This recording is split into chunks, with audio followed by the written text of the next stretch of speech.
안녕하세요. 김재곤 변호사입니다. 이번 시간에는 나도 모세처럼 쓰임받을 수 있다란 주제로 나누고자 합니다. 성경에서 모세는 유대인들의 영웅이요 이스라엘 민족을 애굽의 노예 생활에서 해방시켜서 약속의 땅으로 인도한 불세출의 지도자이다 하는 것은 다 아는 사실이죠. 성경에는 모세 말고도 아브라함, 요셉, 다윗, 솔로몬, 바울 같은 큰 업적을 이룬 위대한 인물들이 많이 있습니다. 그런데 우리는 이러한 위대한 인물들을 보면 일단 주눅이 좀 들죠.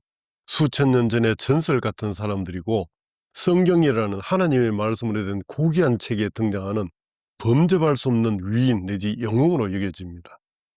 내가 아무리 용서도 노력해도 도저히 가까이 할 수 없는 딴 세계의 사람들이죠. 그러나 그들은 결코 영웅이 아니고 영웅이 되어서도 안 됩니다. 단지 하나님이 그 뜻을 실현하시기 위해 사용하신 나와 성정이 같은 도구이자 무익한 종에 불과함을 명심해야 할 것 같습니다. 먼저 모세란 대단한 인물도 그저 하나님이 뜻하신 출애굽이라는 거대한 사명 수행을 위해서 사용된 도구에 지나지 않습니다. 다만 하나님이 강팍한 애굽 왕 바로의 치하에서 노예 생활을 하던 200만 명이 넘는 이스라엘 백성들을 데리고 가나안으로 가는 출애굽을 감당할 수 있게 오랜 기간 훈련하고 단련해서 준비된 인간인 점이 좀 우리와 다를 뿐입니다. 하나님은 출애굽을 염두에 두시고 미리 모세를 애굽의 궁굴로 보내서 40년간 교육을 시키셨습니다. 그리고 40세가 되던 해에 모세를 애굽 궁굴에서 불러내는 과정에서 살인자, 도망자가 되게 하셨고 미디안 광야로 도망가서 처가살이에 양치기로서 또 40년을 보내게 하심으로써 광야 생활에 통달하게 하셨습니다. 그리고 왕자로서의 교만과 자아를 깨뜨려서 겸손하게 다듬으셨습니다. 그리고 마침내 모세가 모든 것을 포기하고 내려놓을 나이인 80세 노인이 된 그때야 비로소 하나님이 모세를 불타는 떨기나무 아래에서 불러내어서 출애굽이라는 위대한 사명을 감당하게 하셨습니다. 모세가 그 이후에 다시 40여 년간 이스라엘 백성을 가나안 땅 앞까지 인도한 사실은 다 잘 아실 겁니다. 우리가 이처럼 하나님이 주신 출애굽이라는 큰 사명을 잘 감당한 모세를 성경의 영웅 내지 위대한 인물로 초항해서는 안 되는 이유는 모세를 영시하고 위인시하게 되면 하나님의 영광이 그만큼 가려지기 때문입니다. 모세가 인간적으로 위대하다고 하는 점은 하나님의 부르심에 거의 흠잡기 어려울 정도로 잘 순종한 것 때문입니다.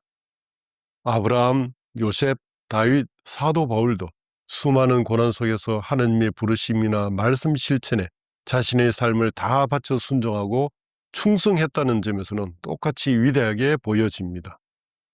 그러나 그들이 한 일들을 꼼꼼히 뜯어보면 그들은 절대 위대하지 않습니다. 사도 바울이 고백했듯이 그들이 한 일이라고는 그저 하나님의 무익한 종으로서 당연히 해야 할 일을 한 것뿐이고 자기 뜻대로 한 것이라고는 죄 짓는 행위뿐이었습니다. 사도 바울은 누가복음 17장 10절에서 이와 같이 너희도 명령받은 것을 다 행한 후에 이르기를 우리는 무익한 종이라 우리가 하여야 할 일을 한 것뿐이니라 할지니라 라고 하고 고린도전서 15장 10절에서는 그러나 내가 나 된 것은 하나님의 은혜로 된 것이니 내게 주신 그 은혜가 헛되지 아니하여 내가 모든 사도보다 더 많이 수고하였으나 내가 한 것이 아니여 오직 나와 함께 하신 하나님의 은혜로라 라고 하여 자신이 무익한 종임을 고백했습니다. 여기서 무익한 종이란 뜻을 한번 살펴보겠습니다. 종이란 주인의 명령에 순종해서 무엇이든 해야 하고 무슨 일을 했더라도 자랑하거나 내세울 게 없다는 거죠. 실제 그 일도 주인이 해준 것이었기 때문에 종으로서 한 게 없다 보니까 주인에게 유익을 대준 것이 없는 그런 종이라는 뜻이죠. 그래서 바울은 하나님의 명령을 받아 다 행하더라도 우리가 당연히 해야 할 일을 한 것뿐이고 자신이 모든 사도보다 더 많이 수고했으나 그 수고한 것조차 자신이 한 게 아니라 하나님의 은혜로서 값없이 해주신 것이라고 고백하는 겁니다. 이처럼 우리가 하나님의 사명을 감당할 도구로 사용될 경우 무익한 종이라는 관점에서 보면 자랑하거나 내세울 것이 아무도 없다는 것입니다. 그러면 위대하다고 평가할 만한 것이 없는 거죠. 단지 남들보다 더 잘 순종한 점, 그런 점 우리가 신앙의 모범으로 삼아야 할 가치가 있는 거죠. 여기서 성경 속 하나님의 도구로 사용된 인물의 대표자로서 모세가 무익한 종이었음을 구체적으로 한번 살펴보겠습니다.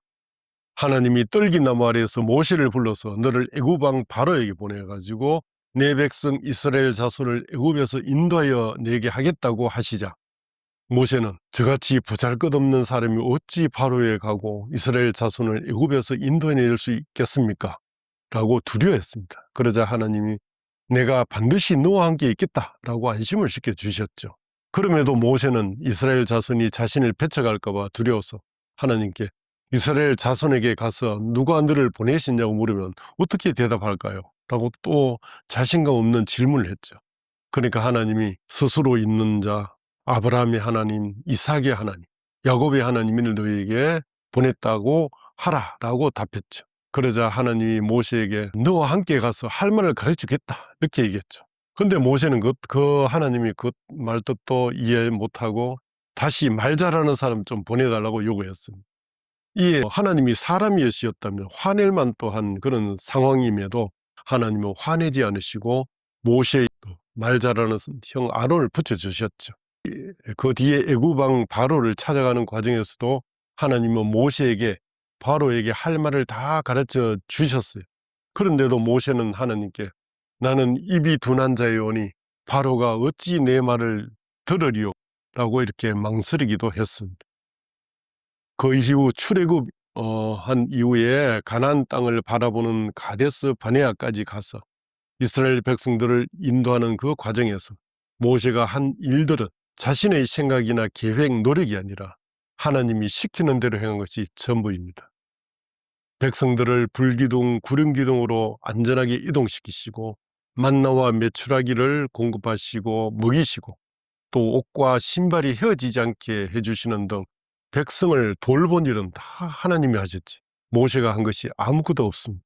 홍해가 갈라지게 한 것도 하나님이 미리 모세에게 지팡이를 들고 손을 바다 위로 내밀어서 그것을 갈라지게 하라 하신 대로 행한 것뿐이고, 마실 물이 없을 때에도 하나님은 모세에게 나일강을 치던 그 지팡이로 반석을 치라 해서 물 내는 방법까지 가르쳐 주셨죠. 모세가 혼자 재판을 하느라고 지친 모습을 보시고는 모세의 장인을 보내서 지혜를 주셨죠. 사람들을 뽑아서 대신 재판하게 그렇게 시키신 것도 하나님이시죠.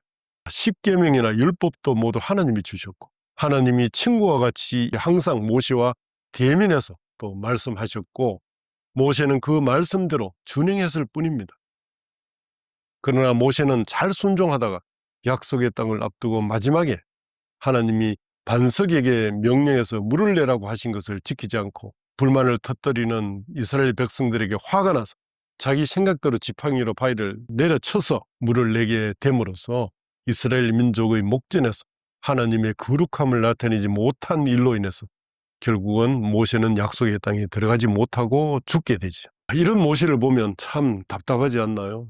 전지전능하신 하나님과 늘 대면해서 친구같이 대화하는 모세라면 하나님 무엇을 하라면 토달지 말고 무조건 해야 되지 않나요? 왜 이렇게 약한 모습을 계속 보인 걸까요? 그것이 사실 우리 모습이 아닐까요? 결국 우리가 위대하다고 생각하는 모세 오경의 저자로서 유대인의 영웅인 모세는 우리와 다를 바 없는 평범하고 소심하고 급 많은 사람이었다고 생각이 됩니다. 다윗이나 요셉도 마찬가지입니다. 사도 바울도 스스로 죄인 중에 괴수라거나 로마서 7장 24절 말씀처럼 오호라 나는 공관자로다. 이 사망의 몸에서 누가 나를 건져내랴 라고 하여 자신의 어떤 나약함, 무력함을 고백하고 있죠. 야고보서 5장 17절에서 위대한 선지자 엘리야도 우리와 성정이 같은 사람이라고 했습니다. 바알 선지자와 아세라 선지자 850명과 대결해서 이기고 그들을 죽이는 위대한 업적을 이룬 엘리야도 아방의 아내 이세벨이 자신을 죽이려고 하자 두려움에 떨면서 머나먼 사막으로 도망해서 로뎀나무 아래에서 하나님께 죽여달라고 하소연하는 연약한 존재였죠. 하나님이 네 고향 친척과 아버지의 집을 떠나서 내가 네게 보여줄 땅으로 가라 하는 명령에 아브라함이 한마디 대꾸도 안 하고 말씀을 따라간 것은 순종의 어떤 표본이지만 그런 아브라함도 그 뒤 말씀을 어기고 애굽으로 내려갔다가 자기 목숨 구하려고 아내를 누이라고 또 속이기도 하고 그러다 고충을 겪고 또 아들을 주시겠다는 약속을 못 참고 조급하게 하갈과 동침해서 이스마엘을 낳아가지고 지금도 이슬람이라는 그 이스마엘의 후예들과 두 민족이 싸우고 있는 이런 비극을 잉태했죠. 출애굽을 해낸 위대한 모세의 시작이 이처럼 바보 같고 미약했던 것을 보면서 하나님 주신 사명 앞에서 두려워 떨고 있는 우리들의 모습이 오버랩 되지 않나요? 모세는 40년간의 교육과 40년간의 광야 연단을 받아서 준비된 하나님의 도구인데도 그럴 정도인데 우리는 오죽할까요? 결론적으로 성경은 인간의 영담이라기보다도 부족한 인간을 선택해서 하나님의 계획을 이루어 가시는 하나님의 역사입니다. 성경의 주요 인물들은 자신의 능력이나 치밀한 계획이 아니라 자신의 의지와 상관없이 하나님의 섭리 안에서 오로지 도구로 쓰임받았던 것입니다.